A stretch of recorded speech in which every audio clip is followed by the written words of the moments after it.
Hi guys, this is Chloe at Happy, Healthy, and Homegrown, and today we're going to make some elderberry jello for immunity boosting properties.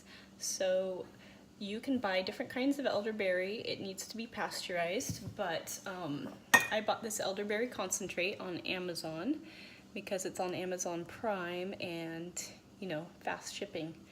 So this is one, at least in my area, that you can get delivered same day.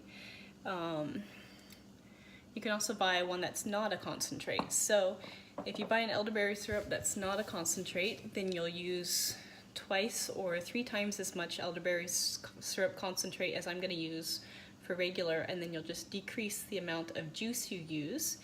And then of course you can always taste test it. So if it's not sweet enough, you can add a little more maple syrup to sweeten it up for the kids. So really, if you're going to use the concentrate, that's the recipe I'm going with. If you want to use the non-concentrate, then you might want to just add a smidge more maple syrup because elderberry is not sweet at all. It is a little bit tart, like lemon juice.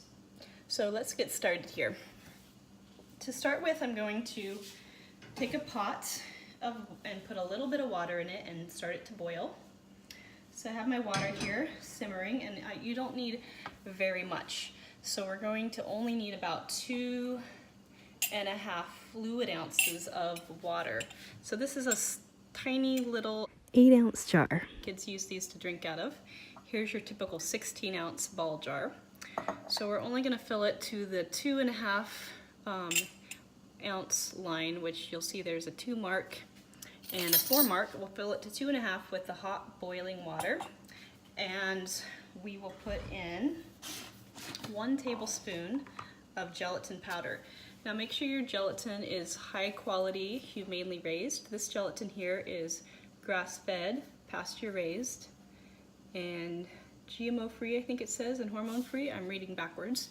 So this is really good for gelatin, and this is one I also buy on Amazon. It's made by Zen Principles, I think. So we're going to take a 1 tablespoon measure and level it off here and dump that into this little jar. Boop. And then I'm going to add my hot water to it when I've got my elderberry all mixed up and ready to dump my gelatin into. So gelatin is what's going to give it that jello consistency that is going to make it very nice and edible for our small ones. And then to get it to just the right sweetness, what we're going to do is have about 14 to 16 ounces of liquid total. So I'm going to use this to measure because it has measuring lines on this side. It says 2, 4, 6, 1 cup, 8 ounces, 10, 12, and then this line is 14 and the very top is 16. So we're gonna want to get about 16 ounces at the most, 14 to 16 ounces. So we're gonna start with elderberry concentrate. And I'm gonna do 4 to 6 ounces of the concentrate. If you have one that's not a concentrate, which there's some really good ones on Amazon as well, then you will use about 10 ounces. So I'm gonna use about, well, I've made a lot of this stuff lately, so I am running out. Oh, I'm just going to use the rest of it. So I have about 4 ounces of my elderberry concentrate right here. Next I'm going to add some grape juice. And I had apple juice, but I just ran out of that too. So I'm going to use grape juice. If I ran out of grape juice, you could always just use water with maple syrup. That's pretty sweet too. But the grape juice gives it a nice grape flavor, and one of my kids does like grape, so that's nice. If they don't like grape, try apple juice. Whatever kind of juice they already like. So I'm going to fill a little more here till I get to that 12-ounce mark. Then I'm going to add, you can go up to a 4th cup of maple syrup, but if you already have a lot of grape juice like I do, you probably don't need quite that much. So I'm going to start with an 1/8 cup of maple syrup. So I got a 4th cup measure and I filled it halfway full. I'm going to put it in here, and then I'm going to stir it up and taste test it before I add the gelatin. I'm going to get that water boiling again back there. Taste testing is important. Oh my goodness, it's perfect. You can also use a cup measure. A cup is 8 ounces, so you basically want to make 2 cups worth of liquid. So I'm going to pour this now into my little glass jar here. And there is my beautiful dark purple, lovely elderberry juice. And you got to also decide, what do you want that Jello to be set in? So I have some cool little silicone containers from IKEA, or you can just put it like this in the fridge and it'll be and you can just kind of scoop it out. So my water is boiling.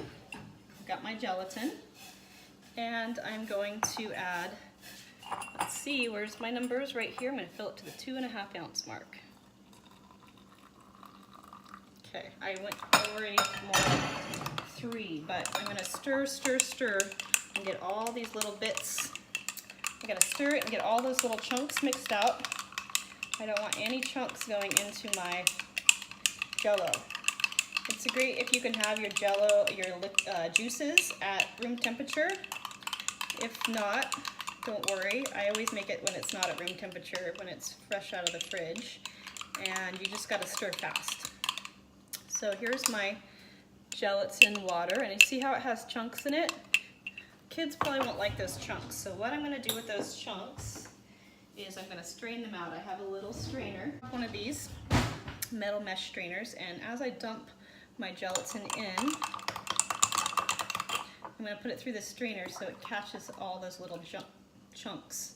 And then I'm going to quickly stir, stir, stir, stir, and see all these little chunks right here, so that you don't have any little chunks inside your Jello. Stir, stir, stir, stir, stir. And even though it's just a liquid and you're not sure like how much stirring to do, just give it a good stir in all directions for maybe like a minute or 2. And then I'm gonna dump it into my molds here. And anything that's left over, I'm just gonna keep it in this bowl and refrigerate it like that.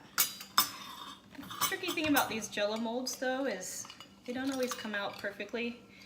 I'm not sure what the tricky technique is, maybe more patience, maybe a little particularness, but sometimes the kids just like the shape and they just eat it out with a spoon.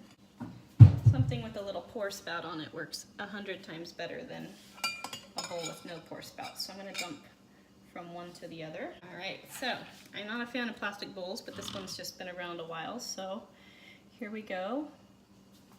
You can see I'm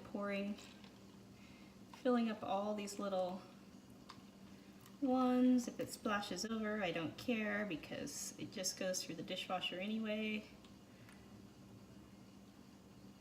Just don't make, and I like to put this in the refrigerator inside of a cake dish in case any little dribbles get out so I don't have to clean my fridge. Will go in my cake dish so that they don't make a mess in my fridge.